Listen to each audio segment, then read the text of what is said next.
This is my case study video for Reagan. She is 4 years old and attends preschool at East Wayne Head Start in downtown Fort Wayne. She has been deaf in her left ear since she was born, and she struggles with that still today. She lives with her mom, her brother, and her dad um, in a house close by school. It's one big happy family. Dad is the sole provider. He works full time. Mom is a stay-at-home mom, partly because she wants to and also because of her disability. She cannot work. And then her brother is 7 years old. He's in the first grade, and they don't really get along very well, but they're trying.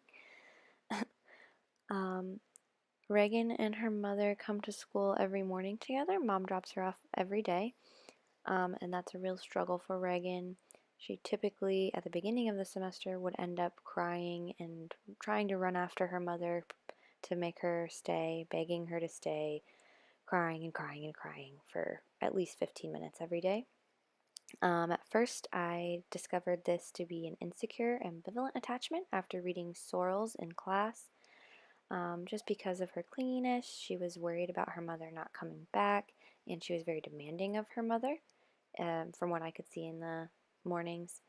I also recognized a disorganized attachment to the teachers just because of her um, unpredictable behavior in the classroom in the mornings and throughout the day, really.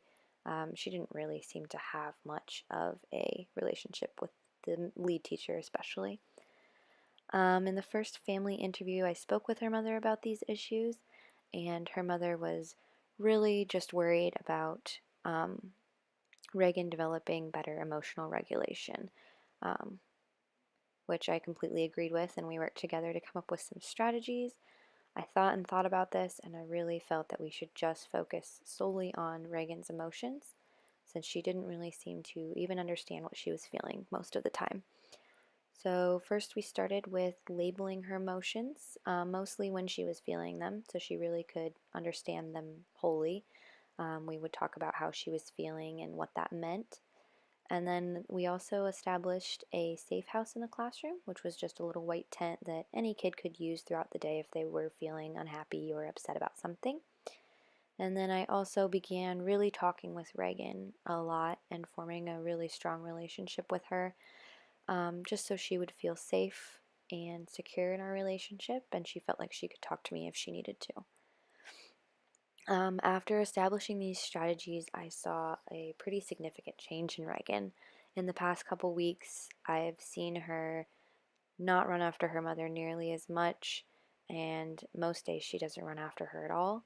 She comes into the classroom, jumps right into whatever we're working on, and just says, "Bye, see you later, Mom, I love you," and lets her mom walk out the door, and that's really awesome. Um, for the next steps, I'd really like to see Reagan work on her socialization skills. She really struggles with making friends and often even flat out tells me that she wants a best friend and she wants to make friends, but she just really doesn't know how to do that.